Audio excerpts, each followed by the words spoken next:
Hello, aspirants. Welcome to the third session of Decode UPSC Prelims. I guess those who have been watching these videos, they would have known that this is the third video where the earlier two videos have discussed various logical elimination techniques. These are not some random elimination techniques available in the market.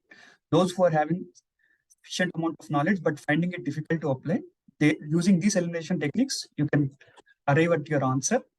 And if you have not seen the first two videos, please go and see them because this would be a continuation series. In the first two videos, I have discussed 2022 questions, and where I have shown that you could have answered 15 questions. That means around 30 marks.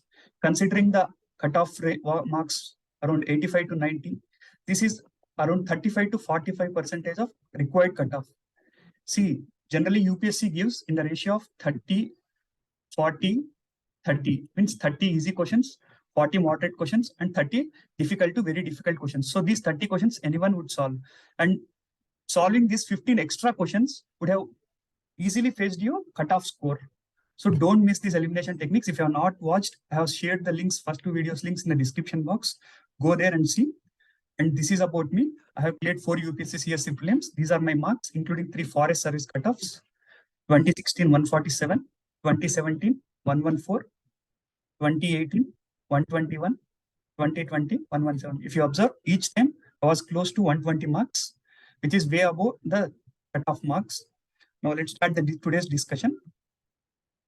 These are 2021 questions. Now in first two videos, I have discussed 2022, and coming 3 to 4 videos, I will be discussing 2021 questions. And in this video, I will be discussing 5 to 6 questions. Please note down all the techniques and the logic which I am applying in this. And this is the history question. In history questions, you need to remember whenever you are writing static, remember timelines. And who comes before and after, predecessor and successor.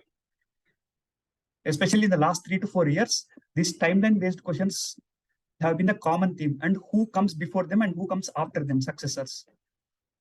And also, founders of the dynasty and last rulers, last kings of the dynasty.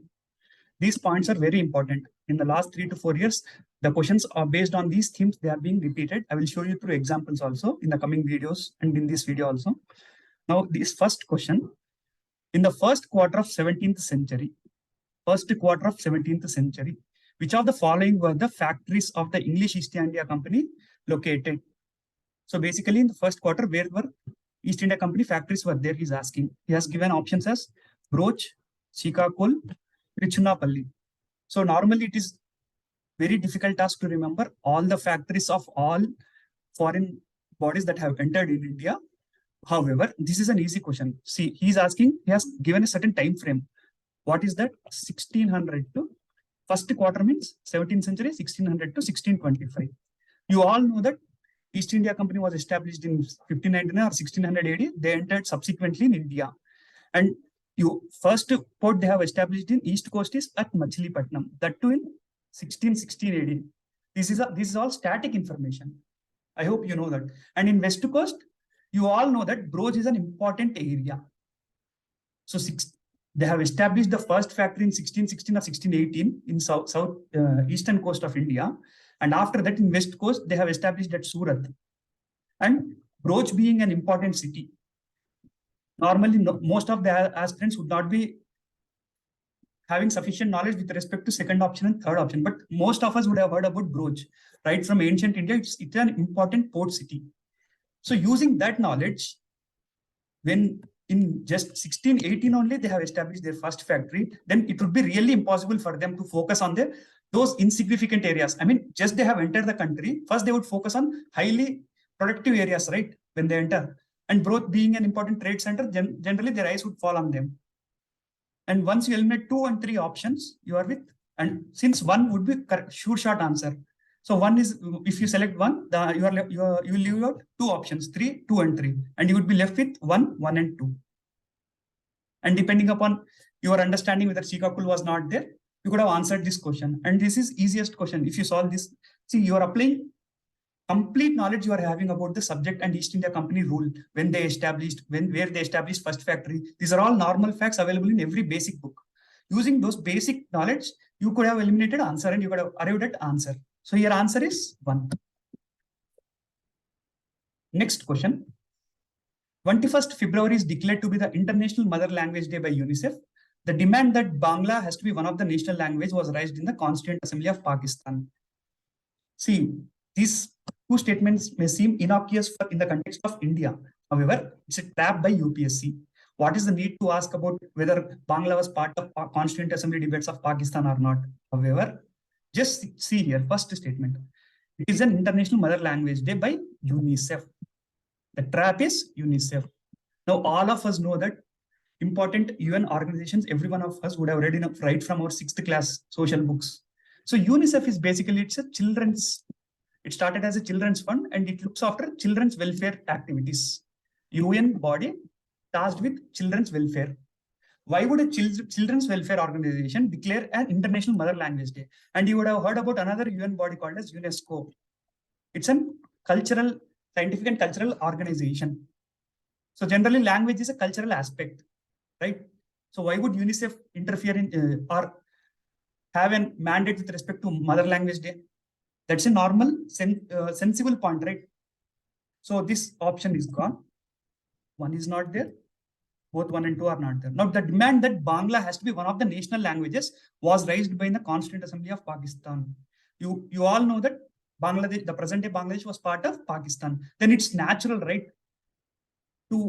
At least a member from Bangladesh would have raised, at least one of the member would have raised, right, with respect to Bangla. That is a normal statement to assume, especially if you see the Constituent Assembly debates of India, several people made debates with respect to the national language, which language should be the national language, which language should be the linked language. Similarly, as in India, similar debates would have occurred because Bangla being the crucial language there and being spoken by many people. So second statement, using our common sense, second statement is right. So answer is 2 only. Next, why is there a concern about copper smelting points?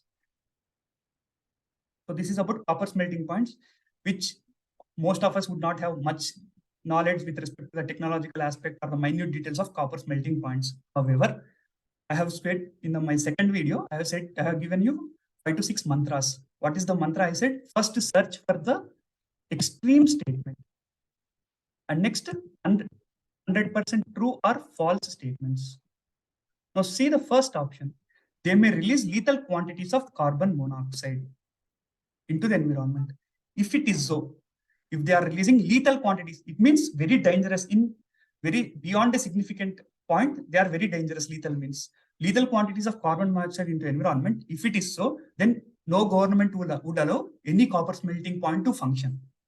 Isn't it so? They may release carbon monoxide, but he has given the key as lethal quantities. If it is so, no government would have allowed to run any copper smelting plants, and there would not have been any industry with respect to these plants. Is it so? So once you eliminate this option as wrong, you are left with 2 and 3. See, again, I am not using, some people say that this is an extreme statement. So most of the times extreme statement is wrong. But here what I am saying is analyze the extreme statement. I said analyze them, use your common sense, whether that extreme statement makes sense or not. And think in economic perspective, political perspective, social perspective. Then after raising in all these aspects, if it doesn't make sense, that statement is wrong. At least in one of the aspects, if it makes sense, then that statement may be true. I'm not saying will be true, may be true. Next question. The Montagu-Chelmsford reforms of 1919 recommended granting voting rights to all the women above the age of 21. The Government of India Act of 1935 gave women reserved seats in legislature. Again, look for the extreme statement. What is the extreme statement here? Voting rights to all the women above age of 21. Now, you would have read that 1935 Act. This statement, well, we don't know whether it is there or not, but all of us would have read about in Lakshmikant, 1935 Act, right? In 1935 Act, franchisee was extended. There is one statement in Lakshmikant. Franchisee was extended. So, however, only few members were eligible to vote. You would have read in Lakshmikant, right? So in 1935 only, they are making efforts to extend the franchisee. How could a 1919 reform give voting rights to all the women above the age of 21? Impossible, right? Again, this is an extreme statement. I'm not eliminating this option because it is an extreme statement. I'm eliminating it because the knowledge which I already have goes contradictory to the statement given above. I hope you are getting my point. So once you eliminate option, this has an option, and statement 2 is correct here. So answer is 2 only. Next question. With reference to Chaushat Yogini temple situated near Morena, consider the following statements. Again, look for the extreme statement. It is the only circular temple built in India. So think, India has such huge diverse architectural tradition. If it is so, you would have come across somewhere that the only circular temple in India is situated at this place. Because generally extreme statements you would have heard somewhere in your preparation, provided you have read your basic books and you have solved some previous year's questions and also some good test series. Nowhere, at least if I am applying this, answering this question, I would have applied that technique. This is not possible and it's not common sense to me, given the diversity of architectural traditions India has in its south, west, north, eastern parts. And see the third statement. It was meant to promote Vaishnava cult. On the one hand, it is saying Yogini temple. It means some goddess worship is there. On the other hand, it's saying Vaishnava cult. Goes contradictory. Here again, keyword. I'm using keyword. This is keyword-based elimination. Keyword goes against the statement. So again, I am eliminating third. So once I eliminate second and third, this is gone, and also this is also gone. So I'm left with 1 and 4.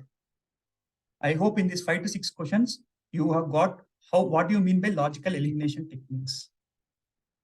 Again, go through this first, second, third video, and I would be making series of videos. If you like it, please share and subscribe. And also, if you have any doubts, you can comment in the comment box. I will make sure that your doubts are cleared in the subsequent sessions. Thank you. Signing off, Manoj.